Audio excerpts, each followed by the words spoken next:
Peter walks on water, a powerful story of faith and doubt. The day had been long, filled with wonder, awe, and exhaustion. Crowds had followed Jesus from town to town, drawn by his words and miracles. On this particular day, thousands had gathered on a grassy hillside near the Sea of Galilee. As evening approached, hunger spread among the people. Yet from just 5 loaves of bread and 2 fish, Jesus performed a miracle, feeding over 5,000 men, not counting women and children. The disciples had witnessed something extraordinary, something beyond human understanding. As the sun began to dip below the horizon, painting the sky with shades of gold and crimson, Jesus instructed his disciples to get into a boat and go ahead of him to the other side of the sea. He would dismiss the crowd and meet them later. Though they didn't fully understand his plan, the disciples obeyed. They stepped into the boat, pushed off from shore, and began their journey across the water. Meanwhile, Jesus went up on a mountainside by himself to pray. Alone under the darkening sky, he spent hours in communion with God. The night grew deeper, and the wind began to rise. Out on the sea, the disciples found themselves in trouble. The calm waters had turned violent. Strong winds battered the boat, and waves crashed against its sides. The men strained against the oars, trying to keep control, but the storm was relentless. Hours passed, and they made little progress. Fear began to creep into their hearts. The sea, once a familiar place, now seemed like an enemy. The darkness only made things worse. With no light but the faint glow of the moon behind thick clouds, every shadow looked threatening. The disciples were experienced fishermen, yet even they were overwhelmed. It was during the 4th watch of the night, sometime between 3:00 and 6:00 a.m., that something extraordinary happened. Through the raging wind and crashing waves, they saw a figure approaching them. At first, it was just a shape in the distance, barely visible through the mist and darkness. But as it drew closer, they realized something impossible. The figure was walking on the water. Terror gripped them. "It's a ghost," they cried out, their voices filled with fear. Their hearts pounded as panic spread among them. In their exhaustion and fear, they could not comprehend what they were seeing. But then, above the sound of the storm, a voice called out to them, calm, steady, and familiar. "Take courage, it is I, don't be afraid." It was Jesus. His presence cut through their fear like a light in the darkness. The storm still raged, but his voice brought a strange sense of peace. Among the disciples was Peter, a man known for his boldness and impulsive nature.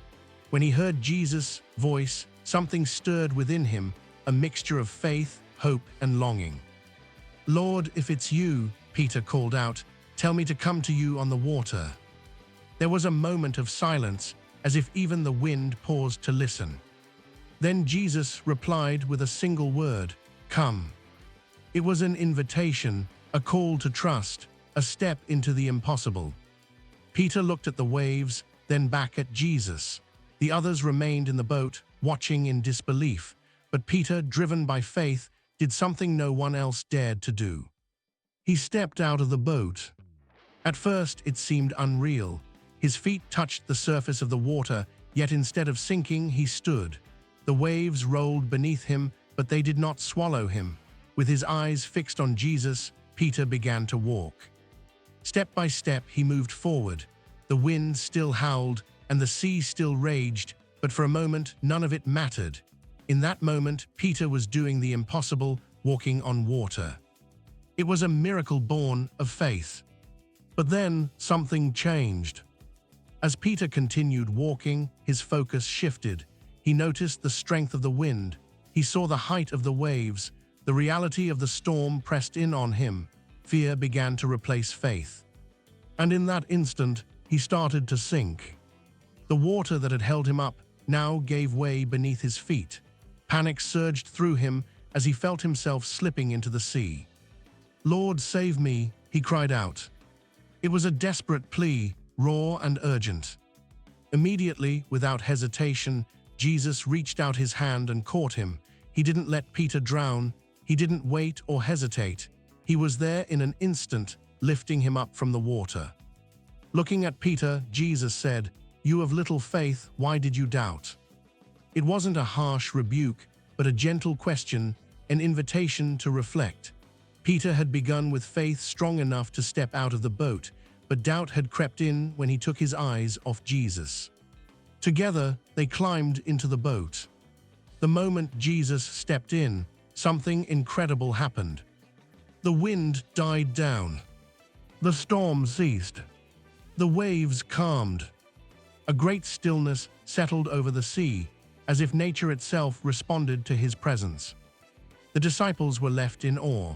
They had seen miracles before, healings, teachings, the feeding of thousands, but this was different.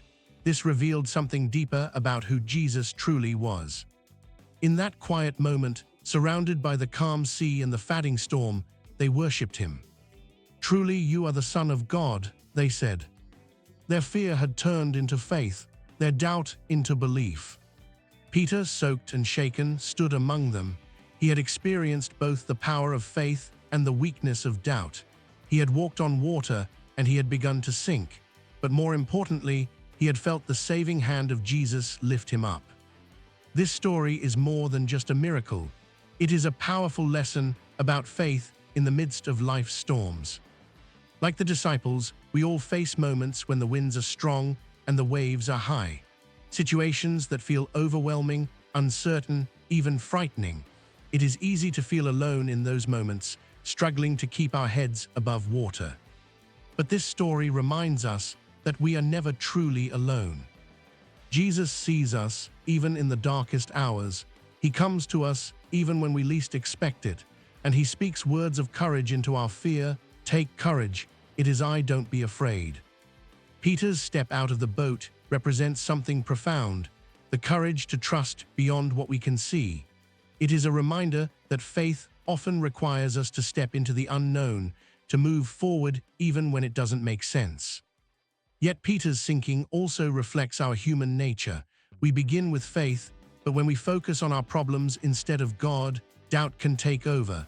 Fear can pull us down. Still, the most beautiful part of this story is not Peter walking on water.